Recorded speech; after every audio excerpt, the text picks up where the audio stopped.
আসসালামু আলাইকুম। ওয়ালাইকুম আসসালাম। সুধী দর্শক, আমাদের সাথে রয়েছে দৈনিক ভোরের চেতনার লালমনিরহাট জেলা প্রতিনিধি ফারুক আহমেদ সূর্য। উনি গতকাল পেশাগত কাজে লালমনিরহাটের আদিতমারী উপজেলার সাপটিবাড়ি বাজার সংলগ্ন এলাকায় ওই খবরের সূত্র ধরে তিনি সেখানে যান সংবাদ সংগ্রহ করতে গিয়ে, এবং সেখানে ভিডিও ধারণ করতে গিয়ে কিছু দুর্বৃত্ত তাকে আচমকা তার উপর হামলা চালায় এবং তাকে আহত করে। পরে তিনি লালমনিরহাট 250 শয্যা বিশিষ্ট হাসপাতালে ভর্তি হন এবং সেখান থেকে তিনি পরে আদিতমারী যে আমাদের থানা রয়েছে ওই থানাতে উনি একটি অভিযোগ দায়ের করেন। এবং পরে শোনা যায় যে তাকে যারা আক্রমণ করেছিল তারা, সেই ছেলেটার নাম হাবিব এবং সে একটি কিশোর গ্যাং চালায় এবং সে একটি ধর্ষণ চেষ্টা মামলার আসামি এবং সে জামিনে বর্তমানে মুক্ত রয়েছে। আমরা এখন সাংবাদিক সূর্যের কাছে শুনবো যে আসলে উনি কালকের যে ঘটনাটা ঘটছে ওনার সাথে, এবং উনি যে গিয়েছিল কি খবর পেয়ে গিয়েছিল এবং ওখানে গিয়ে কি কি হয়েছে এবং কে কে তাকে আক্রমণ করছে, আমরা এটা তীব্র নিন্দা জানাই। আমরা এখন সাংবাদিক ফারুক আহমেদ সূর্য তার বক্তব্য শুনব। আসসালামু আলাইকুম প্রিয় লালমনিরহাটবাসী। আপনারা জানেন আমি দৈনিক ভোরের চেতনা জেলা প্রতিনিধি হিসেবে দায়িত্বরত অবস্থায় একটি সংবাদ সংগ্রহ করতে যাই। সেখান থেকে একটি ফোন আসে যে একটি বাড়ি লুট হচ্ছে, এবং সেই সূত্রপাত ধরেই যখন যাওয়ার পরে দেখি সত্যি সেই আইয়ুব আলী নামের একজন কাপড় ব্যবসায়ী এবং তার ছেলে আব্দুল মালেক, যে দেখি যে তারা দুজন। পরে আমি যাওয়ার পরে সেখানে অবস্থান করি। সেই অবস্থান করতে যেয়ে দেখি বাড়ির ভিতরে লুটপাট হয়েছে। এই ঘটনাটি আমরা যা দেখতে পাই, তারপর আমরা ভিডিও করি, আমরা বক্তব্য নেই ওই বাড়ির যে আব্দুল মালেকের মা অথবা আইয়ুব আলীর স্ত্রী এবং তার ছেলে বউ।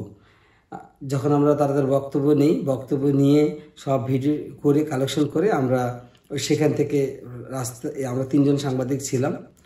3 জন সাংবাদিক থাকাকালীন আমরা 3 জনকে নিয়ে আমরা যখন রাস্তায় উঠি, রাস্তায় আমরা মোটরসাইকেলে যেহেতু আমাদের মোটরসাইকেল থাকে, আমরা উঠার আগেই ওরা আমাদের কোনো কওয়া নাই বা বলা নাই, হুটকে আমাদের কাছে আক্রমণ করে। ইতিমধ্যে আমি আমার মোটরসাইকেলের চাবিটা আমার একজন সহকর্মীকে দিই যে তুমি মোটরসাইকেলটা নিয়ে একটা আলাদা জায়গায় সেভ করতে ওরা আমাদের মারধরগুলো, ওদেরও মারধর করছে। কিন্তু আমাকে প্রায় 50 জনের উপরেই তাদের গ্যাং, যে হাবিব মিয়া, এই হাবিব মিয়ার যে গ্যাং অর্থাৎ সাপটিবাড়ি 9 নং ওয়ার্ডের যে আজিজ হাবিব গ্যাং 9 নং ওয়ার্ডের, তারা আমাকে এলোপাথারিভাবে আমাকে পাশ দিয়ে মারধর করছেন। এলোপাথারি মারধর করার পর আমি আমার হাতগুলো দিয়ে কোনো মতো মাঝে আমার চুলগুলো বড় থাকায় ঝুঁটি করা ছিল, এই কারণে আমার মাথায় এখানে 3টা বাঁশ পরপর বাড়ি দেয়। এখানে এখনও ফোলা আছে, বাড়ি দেয় আমার এই হাতের মধ্যে বাড়ি দেয়। হাতে মানে এলোপাতারি, কখন যে কোনটা মারছে আমি নিজেও জানি না। পরে আমি আসি ওখান থেকে, তাদের সাথে তারা আমাকে আবার বাইর করলো। বাইর করার পর ওখানে কিছু স্থানীয় লোকজন আমাকে ধরে নিয়ে যায়। ধরে নিয়ে ওদেরকে মারধর আটকিয়ে আমি তাৎক্ষণিকভাবে তাদের এই সাথে কথা বলার সুযোগ না হওয়ার কারণে আমি অটো চলে আসি। মানে তারা আপনাকে উদ্ধার করে আমি একদম অটো যোগে আমি আবার আমার যা গন্তব্যস্থান, যা মিশন বাড়ি যেখানে আমরা থাকি সেখানে এসে এখান থেকে আমাদের সহকর্মী সাংবাদিকরা সবাই আমাকে হাসপাতালে নিয়ে যায়। লালমনিরহাট সদর হাসপাতালে নিয়ে যাওয়ার পরে আমরা সেখানে বেড দেয় আমাদের আন্তরিকতার সহিত। সদর হাসপাতালে আমাদের ওষুধ পানি দেয়, ডাক্তার দেখে জরুরি বিভাগ থেকে। দেখার পরে এখানে আমি এখনও ভর্তি আছি। আমি আমার নিউজের ক্ষেত্রে একটু আসছিলাম, আর গতকালকে আমি অভিযোগ দিয়েছি থানায়। লালমনিরহাট সদর থানার যে অফিসার ইনচার্জ আমাকে তিনি হাসপাতালে দেখতে গেছিলেন, লালমনিরহাট আদিতমারী থানার অফিসার ইনচার্জ, এবং কৃতজ্ঞতা জানাই লালমনিরহাট পুলিশ সুপার তরিকুল ইসলাম স্যার সবসময় আমার খোঁজখবর নিয়েছেন। তিনি বলছেন যে এই হামলাকারীদের উপযুক্ত শাস্তি হবে, অবশ্যই তাদেরকে গ্রেপ্তার করা হবে।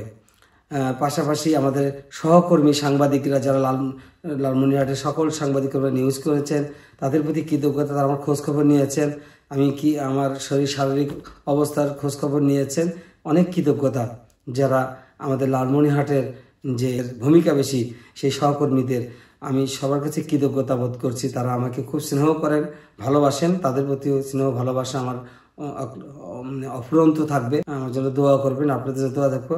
আমি যাতে কিছুই হোক মৃত্যুর আগ পর্যন্ত আপনাদের যে কোনো সত্য ঘটনা আমাকে জানাবেন, আমি অবশ্যই আপনাদের পাশে থাকবো ইনশাল্লাহ।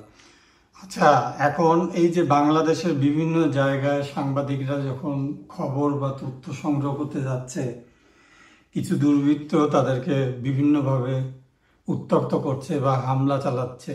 আপনার ক্ষেত্রেও সেটা আমরা দেখলাম যে গতকাল 16ই মে, এটা দুপুরের দিকে নাকি দুপুর আজান দিচ্ছে 12টার দিকে, যে শুক্রবার হয় আজান দিচ্ছে 12টার দিকে, দুপুর 12টার দিকে এই ঘটনা ঘটে। তো আপনি মানে এই যে সাংবাদিকদের উপর যে এরকম আক্রমণ করছে যারা, হ্যাঁ, এদের ক্ষেত্রে আপনার সরকার বা প্রশাসনের কাছে আপনার কোনো আছে কিনা, অনুরোধ আছে কিনা? অবশ্যই অনুরোধ আছে।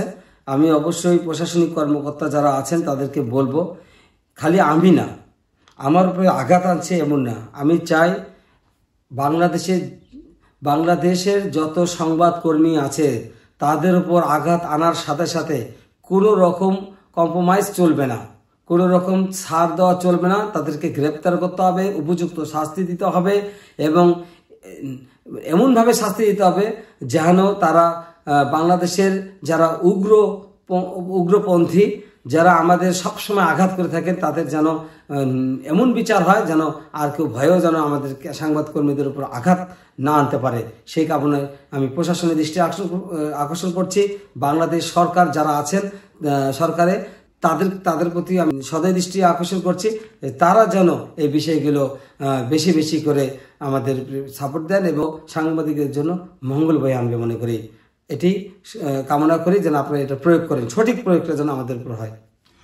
আপনাকে ধন্যবাদ ফারুক আহমেদ সূর্য, আপনাকেও ধন্যবাদ সময় দেওয়ার জন্য। দর্শক, আমরা এখন উনি কালকে যেই ঘটনাস্থলে গিয়েছিল, যেই আগুন দেওয়া এবং হামলার ঘটনা একটা বাড়িতে, এখন আমরা সেটার একটু ভিডিও দেখব এবং ফারুক আহমেদ সূর্যকে দেখতে যে থানার ওসি এসেছিলেন সেই ভিডিওটাও আমরা দিচ্ছি, আপনারা দেখতে পারবেন। ধন্যবাদ। হাবিব বাসা যে বাজারের সাথে বাজারের হাফেজ ছোটলালার ছেলে হাবিব, এখানে সকালে ঘুম থেকে খালি আটছে ওয়াই আসি ছাদের ওপর দিয়ে ঢুকিয়ে এই মাগি বেরো, তালা খুলে মাগি তালা খুল, তোর বেড়া কাল ঢাকা দিকে তালা